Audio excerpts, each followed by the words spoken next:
Ayan, good morning po sa inyong lahat. Andito po muli ang inyong lingkod, Stel TV PH Official. Ayan. At bago ang lahat, shoutout muna tayo sa Team Kalingap, Kuya Bal Santos Matubang, Kalingap Rab, Rowel of Malalag, and Rachel Group. Ayan, sa mga ka-Rachel dyan, shoutout sa inyo, sa mga makadodong, sa mga Kalingap Rab, shoutout sa ating lahat sa Team Kalingap at sa Solid Kalingap. Ayan, shoutout po. At ayan, shoutout din po sa aming grupo na Team Organic at Team Merd. Ayan, shoutout sa Team Merd, no? Ayan. So, yun, bago tayo magpatuloy, magpapasalamat muna ako sa mga mabubuting kaibigan natin dyan, no? Sa ating mga kumare na laging narito sa ating live or narito sa ating channel, ano man ang ating i-upload or ano man ang ating topic, no? So, ilan man kayo, pero lubos ako nagpapasalamat sa inyo, no? So, ito pong aking video na 'to, itong aking ano na 'to, short lamang ito 'no, kasi wala tayong oras, mag-short upload lang tayo. So, pakitapos naman niyo at huwag niyo na rin paki-skip ang ads 'no, kung may ads man. Pero hindi ko alam kung may ads ito kasi nga, baka hindi 'to umabot ng 8 minutes 'no. So, 'yun, sinong topic natin dito? Topic natin dito si Dodong. Oh, kasi napanood ko yung ano nila kasi hindi naman tayo basta for respect ano po, hindi po tayo yung agad-agad ay magre-reaction sa kanilang mga vlog na kagaya nung iba diyan na pagkalapag pa lang ng video ay nire-reactionan na 'no. Tayo po ay, minsan nga hindi nga tayo nakakapag-reaction pero nakakapanood po tayo ano po. So, 'yun, yung una ko lang napanood ang ating re-reactionan dun sa unang bungad nila na kung saan ay sila pumunta sa farm 'no, na ayun at naglalambingan itong dalawa na sabi ni Rachel, ah, "Hanggang saan yung pagmamahal mo sa akin? Walang numero ba?" So, walang number yung kanilang pagmamahalan, ibig sabihin ay, panahon ang makakapagsabi kung hanggang saan sila 'no. So, yun, tama naman yun, wala na 'wag nating bigyan ng hangganan o tuldok o sabihin natin, "Ikaw na talaga." Kasi, ang oras, ang minuto, ang araw ay laging nagbabago, hindi natin alam yung bukas kaya mahirap pong magsalita ng tapos. So maganda yung ano nila, na yung kanilang pagmamahalan at ito na, pagmamahalan na talaga nila ito, ay walang tuldok. Ibig sabihin, titingnan nila kung hanggang saan ang maaabot nila. Gano'n naman po sa isang relasyon, 'no? Kasi ang pagtatagal ng isang relasyon at yung iba ay talagang humahantong na hanggang sa kanilang paghihiwalay at pagpikit ng mata ay sila'y magkasama, ito ay, nagbubuklod sa isang, tama yung sinabi ni Ruel, tatlo lang naman, ang kailangan sa isang relasyon. Pagmamahal, tiwala, at respeto. Kasi kung wala yung tatlo na yon, ay hindi magiging buo ang inyong pagmamahalan. Kung mahal niyo lang ang isa't isa tapos wala naman kayong nirespetuhan, ay hindi rin kayo magtatagal. Pero talaga ang nakakapagpatagal sa isang relasyon ay respeto. Respeto, malawak na pang-unawa sa isa't isa, 'no? Hindi yung paglabas ng isa ay nakabuntot ka na, pag-uwi nung isa, che-check mo na lahat ang mga cellphone noon at baka meron kung ano-ano do'n sa loob. So, yun po. Alam niyo kami mag-asawa dito, hindi kami nakikialam ng mga personal naming gamit. Siya nakikialam ng cellphone ko at, hindi niya yung binubuksan. Ako, hindi ko rin ginagawa yun kasi 'pag ginawa ko yun sa kanya, eh, maaaring gawin niya rin sa akin 'no, na, tingnan ko yung mga privacy mo, tingnan ko yung mga ano mo, baka may mga babae ka diyan o ano.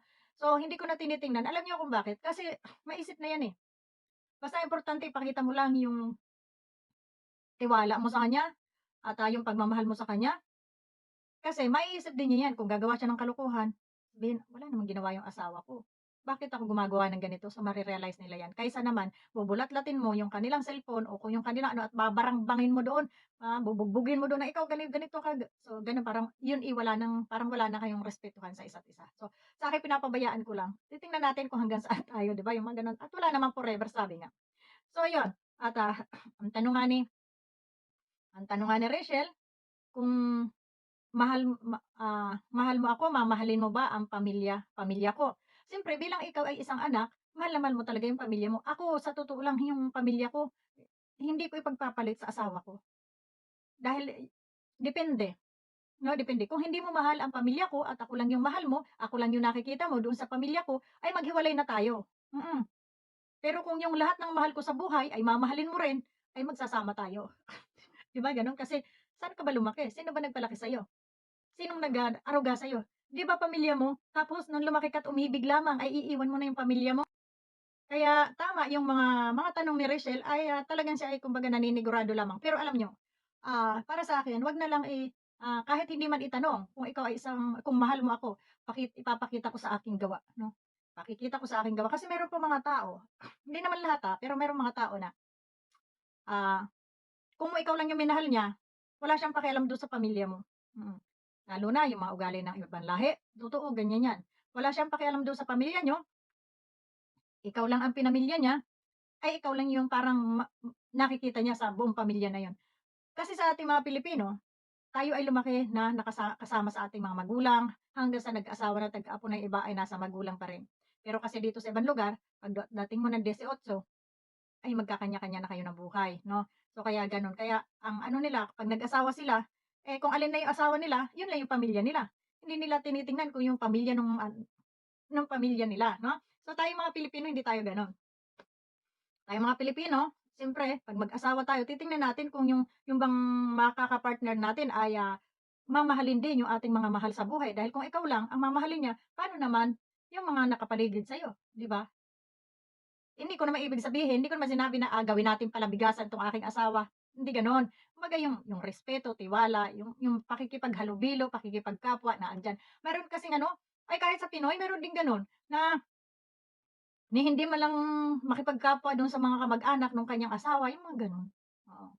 So, ayun tama rin yung mga tanong ni Rachel para sigurado nga naman, kung ngayon pa nga lang naman hindi mo kayang mahalin yung pamilya ko at ako lang ang mahal mo, goodbye, goodbye, 'di ba? So, ayun sa akin naman ay, parang ano lang, kasi dun sa mga sagot nila, maganda naman yung ating naririnig at yung kanilang mga conversation ano. So, sana nga ang pagmamahalan nila ay hindi magtatapos sa kaunting bangayan ay naghiwalay na, 'no? Darating talaga sa buhay 'yan. Yung mga gano'ng ano, hindi 'yan nawawala sa mag-asawa, yung pag-aaway. Pero kahit mag-away kayo, andiyan pa rin yung, respeto at, tiwala niyo sa isa't isa. So, ayun.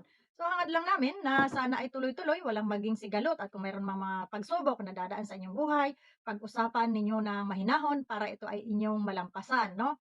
Kaya ayun, tuloy lang. Para sa akin maganda yung kanilang sinisimulan pala at, maganda yung sana'y maging maganda yung takbo ng kanilang, kahahantungan 'no, hanggang so at ayun mga ka-viewers at, mga kalangga, mga kadudong diyan, mga solid kalingap, tuloy-tuloy lang tayo sa pagsuporta sa ating mga ina-idolize ano. Yan man ay mayroong konting sigalot, wala tayong problema, 'wag tayong magwatak-watak at pumanig sa isa at pumanig sa isa, both side ay ating suportahan 'no, lalo na sa mga solid yan at do'n naman sa sobrang mga panatik. 'Wag naman kayong mang-away ng iba na kung meron lang nasabing hindi maganda or meron lang naikomento o meron lang silang ibang opinyon kasi hindi naman tayo pare-parehas ng opinyon 'no. Merong iba na idol nga nila 'yan, tapos, 'pag may nagawang mali nakakapagsalita sila. So, gano'n din na 'wag niyong awayin kasi opinyon nila 'yun. Malay mo kung yung ina-idolize nila, nabasa 'yun tapos, 'yun pala yung ginawa ko, hindi ko alam 'yun, So, nare-realize nila na, mali pala ako. So, kasi may nagbabatikos sa akin. So, maitatama nila yung mali. Kayo naman, na mga sobrang, sabi nga, fanatic masyado, 'wag kaagad kayong mang-aaway dun sa mga ano, 'no, kasi balance-balance din natin para hindi tayo nagkakagulo dito. Ngayon kung ayaw niyo dun sa opinyon nila, 'wag niyo silang pansinin. Hindi yung kagaya nitong kampo ni Laila Mendoza 'no, so good pa talaga doon sa mga nagla-live at dun talaga gagawa ng eksena at gagawa ng gulo. Hindi kayo nakakatuwa sa totoo lang. Kabastusan yung ginagawa ninyo. Opinyon nila yun, respeto niyo. Yung opinyon niyo irespeto nila para wala kayong gulo. O 'di ba? Kasi lahat naman tayo dito sumusuporta dito kay Dodong at kay Ruel 'no? Hindi lang kayo, sumusuporta din kami at kami ay nanonood din. Supporters din kami, subscriber din kami, kaya may karapatan din kami siguro o yung iba, hindi man ako, yung iba na magkomento, magbigay ng kanilang opinyon dun sa kanilang iniidolo. So yun lang at, sana ay 'wag masyadong OA yung iba diyan ha.